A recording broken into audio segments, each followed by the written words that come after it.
Assalamualaikum warahmatullahi wabarakatuh. Perkenalkan, nama saya Syahrizal. Saya salah seorang penyuluh agama Islam fungsional yang bertempat tugas di Kabupaten Aceh Tamiang. Kali ini saya akan mencoba menampilkan video dakwah saya dengan tema esensi rukun Islam. Sebagaimana sabda Rasulullah Shallallahu Alaihi Wasallam, "Bunyal Islamu ala khamsin." Dibangun Islam ini atas 5 dasar. Artinya adalah ada 5 komponen yang harus diperhatikan jika ingin bangunan itu menjadi kuat. Yang pertama adalah syahadatan an la ilaha illallah wa anna muhammadar rasulullah. Yaitu syahadah. Syahadah di sini ada 2, syahadah tauhid dan syahadah rasul. Syahadah itu sendiri adalah sikap seorang manusia dalam menjadikan dirinya sebagai saksi atas ketuhanan Allah Subhanahu wa taala.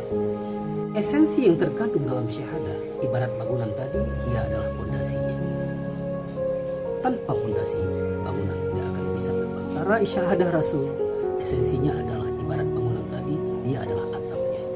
Wa ma arsalnaka illa rahmatan lil alamin. Lanjutnya, rukun Islam yang kedua adalah mendirikan sholat sehari semalam 5 waktu. Esensi yang terkandung di dalam sholat itu adalah as-salatu imaduddin. Sholat itu adalah tiang agama. Ibarat bangunan tadi, tanpa tiang maka bangunan itu tidak akan terbangun. Kemudian yang ketiga adalah puasa di bulan Ramadan. Esensi yang terkandung di dalam puasa tersebut adalah ibarat bangunan tadi, sudah ada pondasinya, atapnya sudah ada, tiangnya sudah ada, namun tidak ada dindingnya. Maka sholat adalah sebagai dinding atau perisai bangunan tersebut. Sallallahu Alaihi Wasallam bersabda, "Asyamu junnah." Puasa itu adalah dindingnya. Ya, rukun Islam yang keempat adalah membayar zakat. Esensi dasar yang terkandung di dalamnya adalah dari kata zakat sendirinya, asal katanya adalah zakat. Zakat artinya bersih. Ibarat sebuah bangunan tadi, sudah ada tiangnya, ada atapnya, ada dindingnya, ada pondasinya juga. Namun bangunan tersebut tidak bersih, kotor, banyak laba-labanya, sehingga jika kita sebagai penghuni duduk di dalamnya merasa tidak nyaman. Dan yang terakhir adalah naik haji ke Baitullah jika mampu melakukannya. Adapun esensi dasar yang terkandung di dalam ibadah haji ini adalah ibadah haji juga disebut sebagai ibadah kurban. Kurban asal kata daripada karaba.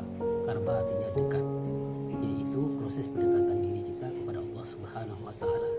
Maka untuk mendekatkan diri kita kepada Allah Subhanahu wa taala, kita harus berani mengorbankan tenaga harta kita untuk demi menunaikan ibadah haji.